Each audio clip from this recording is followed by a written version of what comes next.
I'm Augustus, and I'm working to become President of the United States in 2028. I'm here because Jackson is the soul of the Magnolia State, the place where the rhythmic pulse of the blues meets the steady resolve of the New South. If you want the truth of where this country is headed, don't look at cable news. Come listen to the voices that the nightly news usually ignores along the banks of the Pearl River. We're standing at the foot of the Mississippi State Capitol. Long before this Beaux-Arts dome was topped with its gold leaf eagle, this land was the heartbeat of a region that defined the American struggle. Jackson has witnessed the transformative fire of the civil rights movement and the quiet determination of a people who know how to harvest hope from the hardest ground. But for far too many Mississippians, these halls have become a black hole, a place where the voices of the masses go in, but only the interests of the rich and the well-connected come out. Today is day 10 of my 50+1 Capitals tour. My plan seems obvious and necessary to me, but behind me in the halls of power and for other potential presidential candidates, it could be considered radical. The plan is to visit every capital in this country, including Honolulu and Juneau, over the course of about 60 days.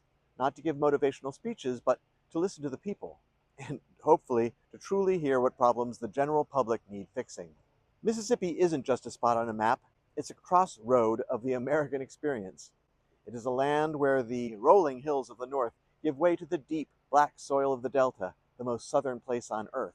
From the piney woods of the south to the white sands of the Gulf Coast, this state is built on the grit of people who aren't afraid to get their hands dirty.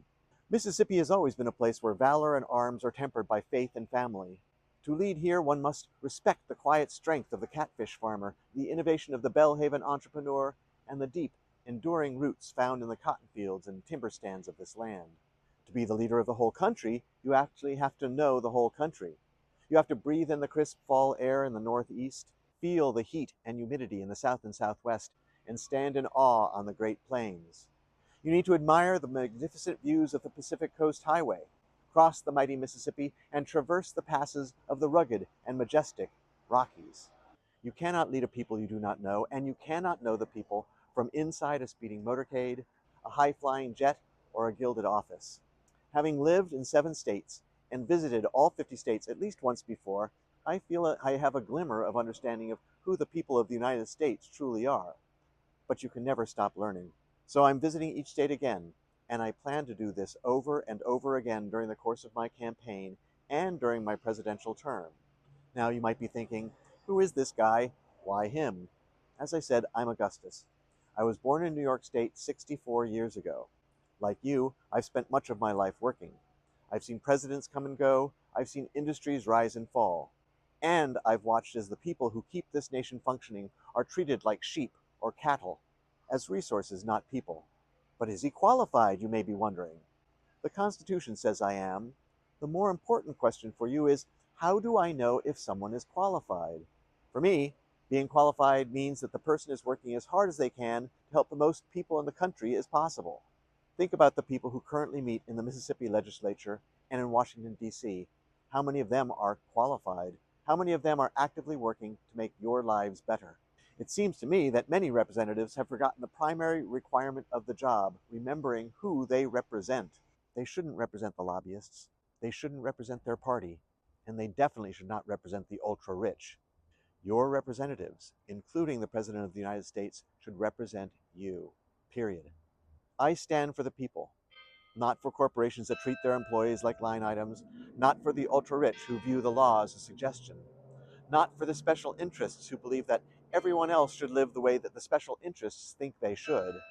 I still believe in the America our founders envisioned, a land of opportunity and freedom, not where we find ourselves now in a land of glass ceilings and locked doors.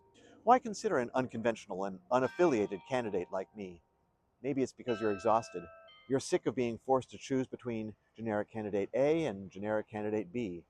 Two sides of the same coin, twin men and women born of different mothers. Maybe it's because you want to be able to support someone who not only sees the United States as a beacon of hope rather than a global punchline, but for someone who also has the will to push for the laws and policies that will get us shining brightly on that hill once more.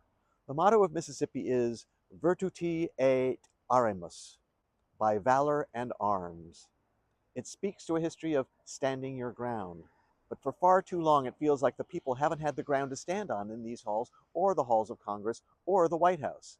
It's time we return to a government that values the valor of its citizens. It's time to ensure the people who rule are the everyday citizens of this state and country, not just the ones with the biggest checkbooks. I'm headed to Baton Rouge, Louisiana tomorrow. I have many miles and many state capitals ahead of me. If you see me on your state house steps, don't just take a picture. Come over and say hello. Tell me what's keeping you up at night. Tell me what you want for your children. I'm Augustus, and I'm here to listen. I'll see you on the steps where you live.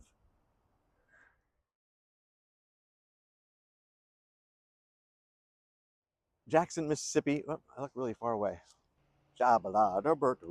There's a bug in my face.